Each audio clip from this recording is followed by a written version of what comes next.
going to show you how to make Gigi's Fruity Pebbles. This recipe was created by Giselle Garcia from Moises E.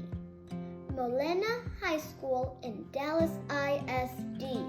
Let's get started. For this recipe, you will need 1/2 packet of lower sugar apples and cinnamon oatmeal, 1/4 cup of water, 1/2 small Granny Smith apple diced. Be sure to ask an adult for help.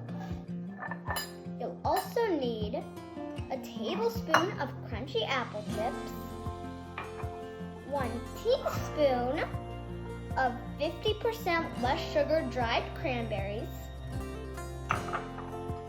and also 1 teaspoon of raw slivered almonds. First, in a microwave-safe bowl, combine water and oatmeal. Then, stir it well.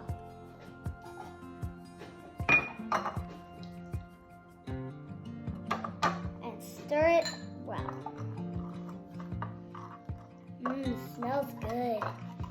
Next, microwave the oatmeal for 2 minutes. Let it cool for 1 minute in the microwave before removing it. While the oatmeal is cooling, ask an adult you to help you dice the apple. Now,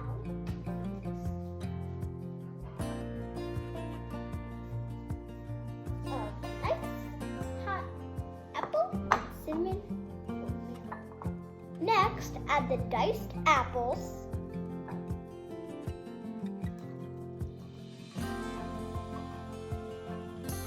apple chips,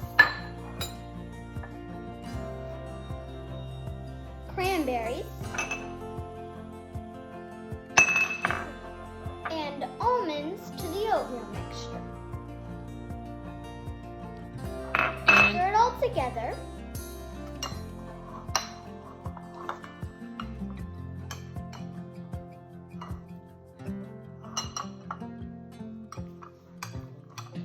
Finally, place the 3 balls on a pan and place in the freezer for 10 minutes. After 10 minutes, remove from the freezer and enjoy. Bye.